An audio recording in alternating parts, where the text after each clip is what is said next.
Hey guys, Travis here. Today I want to talk about school shootings.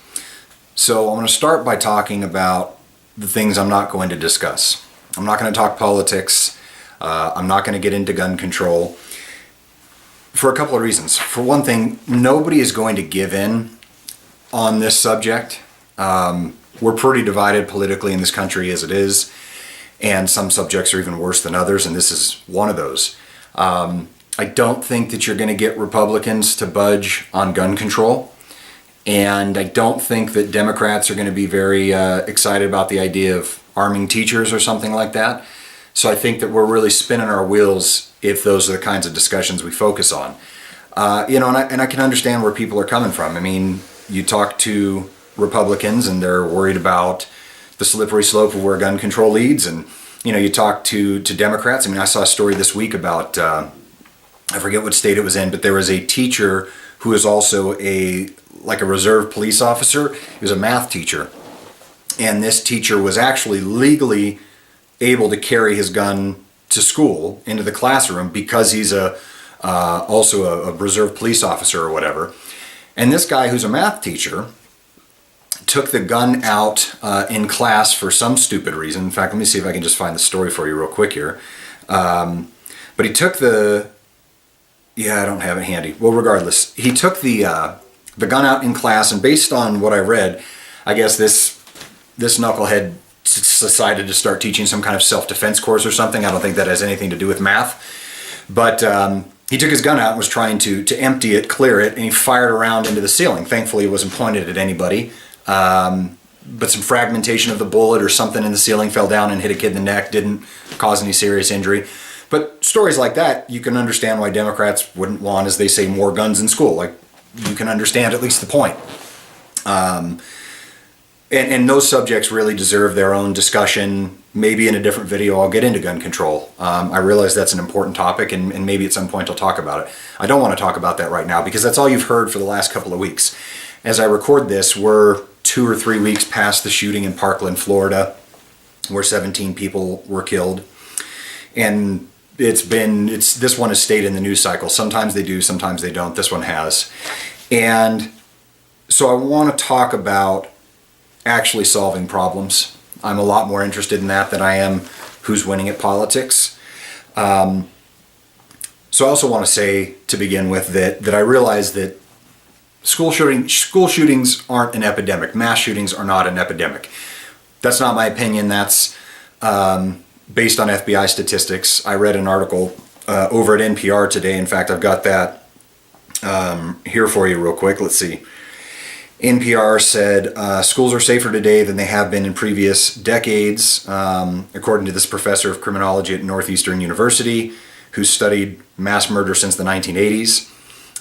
This professor and his doctoral student crunched the numbers, and they say that multiple victim shootings are not on the rise and not school shootings.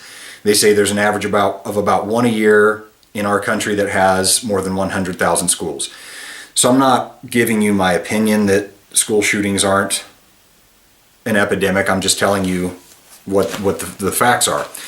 Now, having said that, that doesn't mean that they're not a problem. I think clearly they are a problem.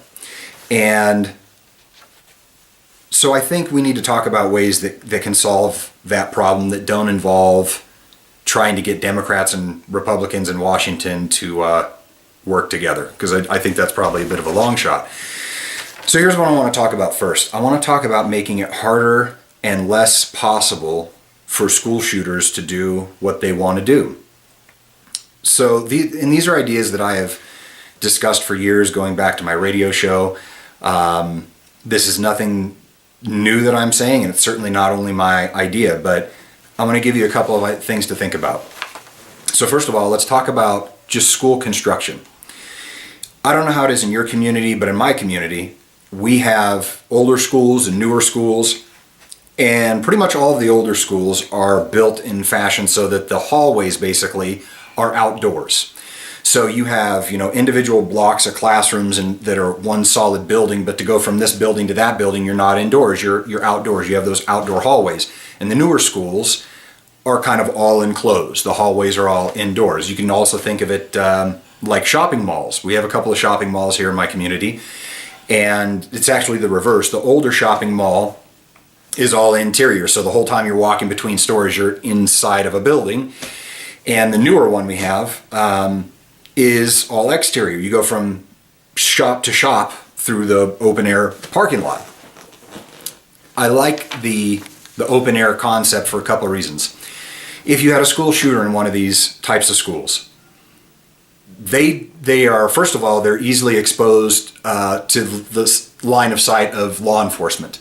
It's not like you've got an enclosed building that they've got to look through, you know, for this type of a person. That person has to go outdoors where they're exposed and easily seen between buildings. I think that building schools like that might make more sense. It would make it less likely for somebody to be able to corral all the students into an area or catch them in hallways or whatever. Students could hunker down, lock those classrooms, and maybe they'd be safer. It's just one concept that I think is worth entertaining. And I think this discussion definitely could be run through some security experts, people who are experts in security and school security maybe in particular. I think these are things we're not talking about that don't require some kind of partisan argument. That partisan arguments are holding us back from a lot of solutions all across the board. And I just don't think this is one that we should be wasting time having partisan arguments about. So that's one thing, is maybe the construction of the school. We could also talk about making the school maybe a little safer. I don't know if we can have better reinforced doors, bulletproof glass, or at least bulletproof resistant glass or something. But I think we can construct these schools in a way that's a little bit safer. I've seen plenty of stories over the years of kind of rapid deployment door locks that lock from underneath, or lock that mechanism at the top of the door or whatever, that could be used to bar dangerous people from getting into the classroom. I think we should look at that. I saw a story on CNN earlier this week where they did a shooter drill. And I don't think that that's unreasonable. We've had fire drills in schools. Heck, at one point we had nuclear fallout drills. As I said at the outset of the video, I think this is a problem. Maybe it's not an epidemic. Maybe that's not what the statistics say, but it's a problem, isn't it? I think we agree on that. So let's do what we can. I don't think that having shooter drills, anything more than like a fire drill, is unreasonable. And so what they did in this CNN video, this was a school up in Alaska, they had a police officer go through with a revolver that had blanks in it. So blanks are not bullets. There's no bullets in them. There's just gunpowder. They make a loud sound. And the officer went through the school and fired the blanks. And what that does is it gave the students and the teachers an idea of what that's like and what that sounds like, which seems to be a problem for a lot of people who are unfamiliar with firearms, or like most of us, unfamiliar with attacks from shooters inside of buildings, what that sounds like. So that might be something that's worth doing, some shooter drills, making those buildings safer than they are right now. We can talk about retrofitting buildings that already exist. We don't need to tear down all of our schools and start over, but we could take those older schools and maybe reinforce them, like I mentioned. When it comes to the newer schools where we have kind of the interior hallways, maybe what we need to do with those is actually keep them locked up. Maybe we need to have one particular entrance that visitors and people need to come through. That is an electronic locked door that you've got to get buzzed in through. And maybe you come through that thing, especially in the middle of a school day, maybe you've got to go through a metal detector. It might not be feasible for a school to use metal detectors on every student every day. That's probably, I would think that that's probably not feasible. But especially if you've got somebody who's coming in during class time, or a stranger and a parent or somebody, like, and I think most schools have some protocol like that where you've got to go check in at the principal's office or whatever it is, but I would think that you could probably have a process that was a little more rigorous and maybe check an individual a little more carefully before they come into the building. One of the other things that I saw that I thought was a pretty interesting idea, and I'll just share this with you really quick. I want to make sure that you're able to see this. I got this over at the Daily Wire this week. So what you're looking at is a picture of a bulletproof room. So if you want to check it out, you can pause the screen there and you can look up that article. But at the bottom of this story, there is the local news story. So this was in Oklahoma, and I don't know what the cost of these things is. I'm not sure that I care a whole lot, but In Oklahoma, they use these as like a dual purpose thing. So it's a bulletproof room and it's also like a tornado proof room. So obviously that's an issue that they have there. But I think that's something we could look into, some kind of a safe room that's bulletproof. I want to say when I listened to the story, it was something like 35 students could fit in one with a couple of teachers. They deployed them, I think, in a couple of elementary schools, a middle school, and there's a company that makes them. So why don't we look at stuff like that? Why aren't we talking about stuff like that? Why are we continuing to argue and hate and fight each other over this issue? I think that Democrats and Republicans want their kids to be safe in school, and so that leads me to the next subject, which is the cost of all this. So I would say that's not an obstacle that we can't overcome. I don't know what the cost is, but obviously the schools in Oklahoma are doing it. And I think probably one criticism would be that, well, some people are not going to want to raise taxes to fund this. All I can tell you is that I hosted a talk radio show for 4 years, and I've talked about this subject more than once, and I've raised this subject of raising taxes to pay for something like this, and I've taken plenty of callers, including a lot of Republicans, and nobody argued with that. Nobody seemed to think that it was unreasonable to raise taxes or raise funds to pay for something like this. I don't think that we have to make this an issue to fight about. I think that most people probably could get on board with it.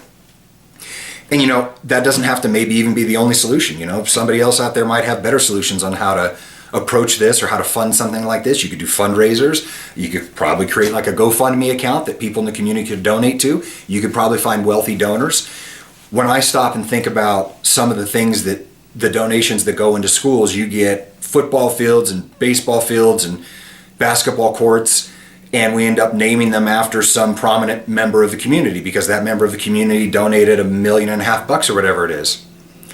I'm willing to bet that you could probably find some prominent members of the community that would be willing to put their name on a bulletproof room that saves children's lives. So there's probably a couple of ways to do this. Another criticism that I've gotten over the years when I discuss this is that people say, well, making those schools safer helps those schools, but it doesn't solve all gun problems. What about when somebody's shooting a country music concert or whatever? And so my response to that is simply, you're right, this doesn't solve that problem, but I don't know why we have to solve that problem before we can solve this one. I mean, if we could cure cancer, would we refuse to cure it because we haven't yet found a cure for AIDS? I don't think so.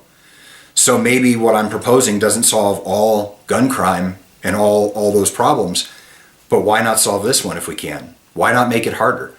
And one of the things that seems to be pretty obvious to me watching this over the years is that these shooters will go to locations that they think will be easy.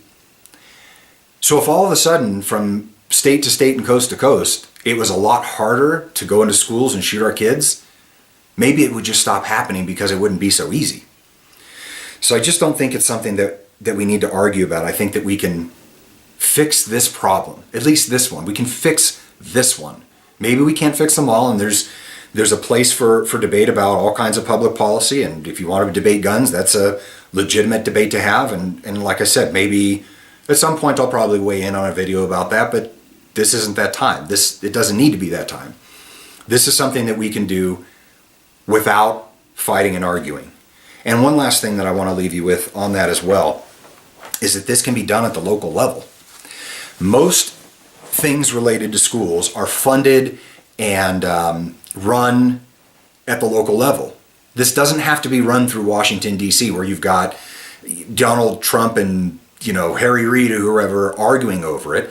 This can be done at the local level. And I can't see any reason why you couldn't get Democrats and Republicans on board with an idea like this. I'm not telling you who to vote for, but why not talk to whoever it is that you're voting for or whoever represents your district and ask them about this idea, or go to your PTA meetings, your school board meetings, or whatever. Reach out to the people in your local community and start talking about finding ways to make the schools safer. There's got to be more ideas out there than just the ones I threw out there, but I think it's really not that hard, and it doesn't have to be a partisan fight. So those are my thoughts on school shootings.